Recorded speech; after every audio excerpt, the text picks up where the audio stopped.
आप भी बोलिए जरा। जय जोहार दोस्तों, जय आदिवासी, जय भील प्रदेश। ये थोड़ा नया नारा हो गया, लेकिन हमारे इलाके में इसी नए नारे ने एक तो 28 साल का, एक 30 साल का और एक 31 साल का एमएलए बना दिया। इतनी कम उम्र के दोस्तों, आज यहां पर मैं दूसरी बार आया हूं और मुझे बहुत खुशी है कि मैंने 2018 में एक किताब लिखा। उस किताब का नाम है आदिवासी परिवार विजन बुक, यानी मेरे आदिवासी समाज का भविष्य किस तरीके का होना चाहिए, किस तरीके से हमारा समाज के अंदर हमारी जो कृषि से उपज पैदा होती है उसको प्राथमिक से द्वितीयक और तृतीयक माल के रूप में कैसे डेवलपमेंट किया जाए, हमारी जो श्रम शक्ति है उसका डेवलपमेंट कैसे किया जाए और पूरे देश के अंदर आपका 47 एमपीज और 487 एमएलए किस तरीके से विधानमंडल में जाए और हमारे समाज की आवाज बने, उस सब के लिए मैंने आदिवासी परिवार विजन बुक लिखा। और वो बुक लिखने के बाद में हम लोगों ने जो सोचा था कि हम किस तरीके से हमारे समाज का स्वावलंबन कायम करेंगे, वो आप लोगों ने करके दिखा दिया। उसके लिए मैं आपका धन्यवाद कहता हूं दोस्तों। हम लोगों ने सोचा, लिखा, लेकिन आपने वो जीवंत करके दिखा दिया। इन स्टॉलों में हमने वो देखा और इसके लिए मैं आप सभी लोगों का धन्यवाद करता हूं। और हमारे भाई चौधरी सर, जिनका आप सबने सम्मान किया, मैं भी उनको ग्रैंड सैल्यूट करता हूं। दोस्तों, आज हमारे इलाके में हम लोगों ने कर्मचारियों का संगठन रजिस्टर किया और कर्मचारियों ने हर एक प्रकार का निर्णय हमारे इलाके में वो कर्मचारी करते हैं और वो उस निर्णय को आगे बढ़ाने का काम, सामाजिक व्यवस्था का संचालन करने का काम हमारे 4 सामाजिक संगठन करते हैं।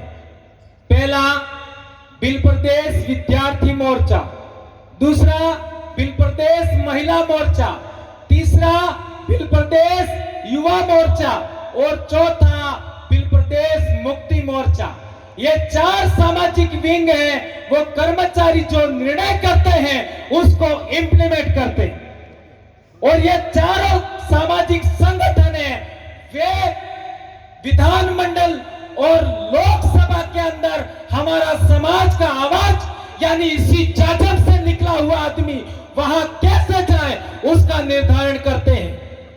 हमारे वहां पर कोई भी व्यक्ति दिल्ली, जयपुर, गांधीनगर से सेलेक्ट नहीं होता। ये फार्मूला हमने विकसित किया है। ये बात आप लोग भी आने वाले समय में करिएगा, इतना मेरा आग्रह है।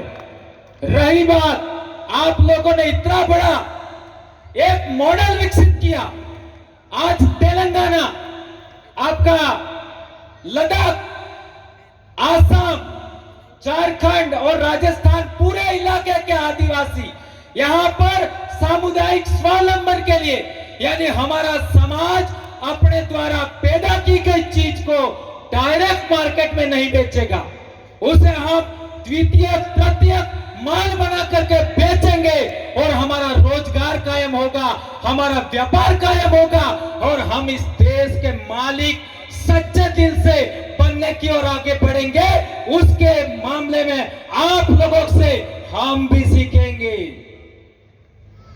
और मैं कहना चाहता हूं दोस्तों कि आने वाले समय में, आज हमारा इसी महीने में हम लोगों ने 1 तारीख से आज कौन सी तारीख है? 13 तारीख, यानी 13 दिन पहले हमने निर्णय लिया था कि हमारे 5 जिलों में हम 1000 ग्राम पंचायतों में ग्राम एकीकरण समिति बना रहे हैं। उसका फॉर्मेट हमने तैयार किया, उसका रजिस्टर तैयार किया और उसी ग्राम एकीकरण समिति के द्वारा आपका ये जो फार्मूला है हम लोग वहां पर भी इंप्लीमेंट करेंगे। हमारे इलाके में भी अच्छी खेती होती है, अच्छा पानी है और हम उसके लिए आपको राजस्थान में भी आमंत्रित करेंगे। ये निमंत्रण आज से आपको है तरुण भाई। और तरुण भाई पिछले 1 साल से लगातार मुझे बोलते रहते आप ये करिए वो करिए, लेकिन अभी हम माइंड सेट कंप्लीट कर रहे हैं।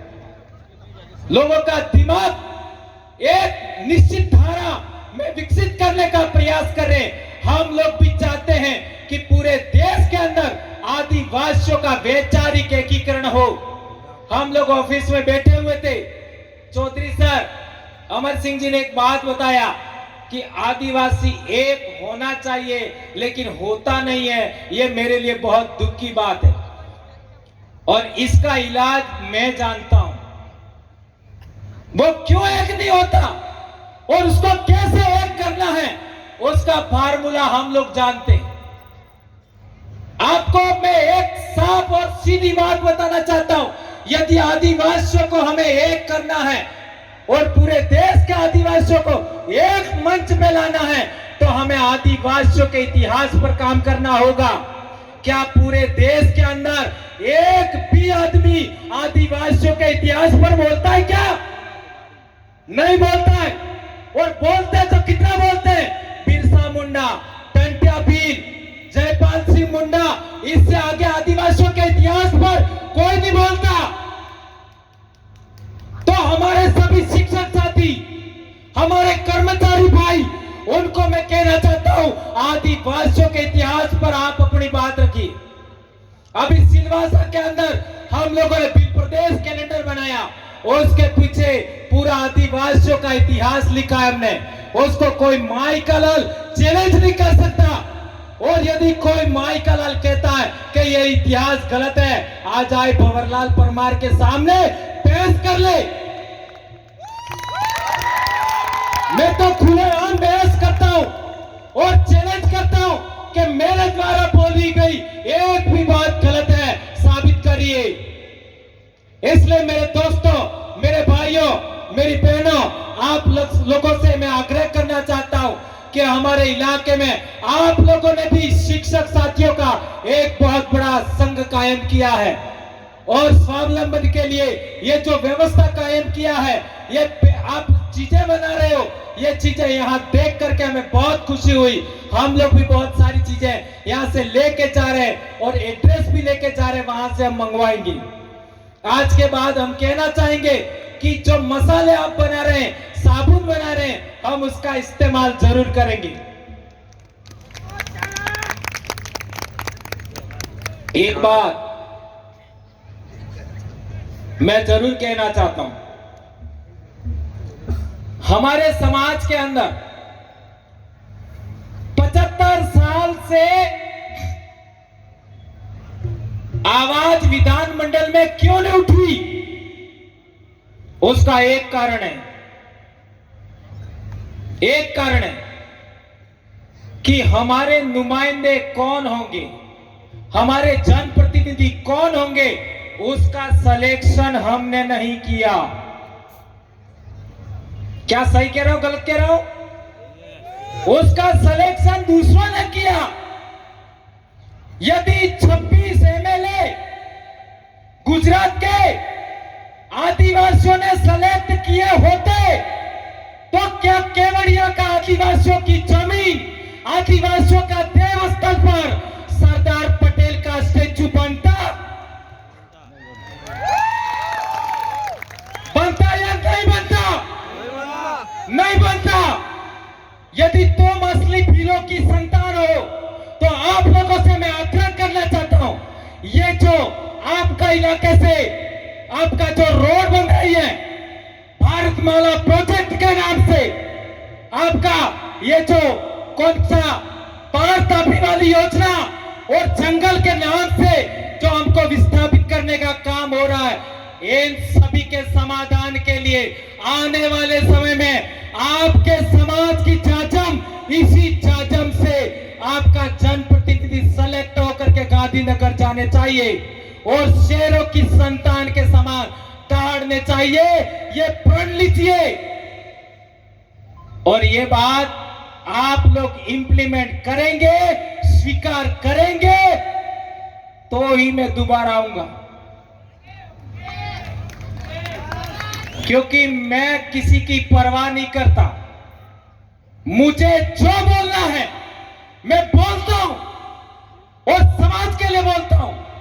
इसलिए आप सभी से आग्रह है, हमारे देश के अंदर मेरी बहन, क्या नाम था, गावित, उन्होंने कहा था देख लीजिए मणिपुर का हालत, हसदेव का हालत, सातपुड़ा 7 डैम बना रहे,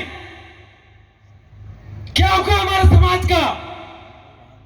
हमारे भीलपट्टी के अंदर, हमारे पश्चिमी भारत के आदिवासी इलाके में सातपुड़ा इलाका जैसा कोई डेस्टिनेशन नहीं है। इतना बहुत बड़ा अच्छा जगह पर 7 डैम और पूरा सातपुड़ा को कितना टनल बना रहे, इतना बड़ा काम कर रहे और हमारे गूंगे बहरे एमपी एमएलए कुछ नहीं करते। क्या वो हमारे जनप्रतिनिधि है क्या? मैं नहीं मानता उनको हमारे समाज का जनप्रतिनिधि मैं नहीं मानता। चाहे जो करना है कर लो, लेकिन मैं तो बोलूंगा, कोई रोक नहीं सकता। इसलिए आप लोगों से आग्रह करना चाहता हूं कि आदिवासियों की चाचम से, आदिवासियों के बीच से सेलेक्ट होकर के जनप्रतिनिधि आगे जाना चाहिए। ये बात मैं कहना चाहता हूं दोस्तों। मेरा डोज बहुत हैवी होता है और कल भी देना है, कल भी देना है। इसलिए मैं इतनी बात कहना चाहता हूं, इसको पचा जाना और जो भी बातें मैंने कही है उसको आप इंप्लीमेंट करेंगे दिल से, क्योंकि मैं भी आपका भाई हूं। आपके शरीर में जो डीएनए है, आपके शरीर में जो खून है, वो ही खून मेरे अंदर है। We are indigenous people, we are aborigine people, we are native people. Bharat देश के मूल मालिक है हम, हमें मूल मालिक की तरह बनना है। हमारे पूर्वज राजा थे, हमें वापस राजा बनना है। क्या हम लोग, आप लोगों में से कौन कौन वापस राजा बनना चाहते हैं? हाथ ऊंचा करके सम्मान, मेरी बात का स्वीकार करिए। धन्यवाद।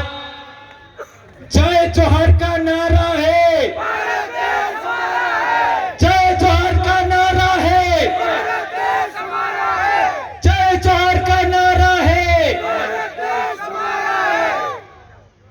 वनवासी नहीं आदिवासी है हम, वनवासी नहीं आदिवासी है हम, आदिवासी ही नहीं भारत देश के मूल मालिक है हम। जय आदिवासी, जय जोहर, जय भील प्रदेश। खूब खूब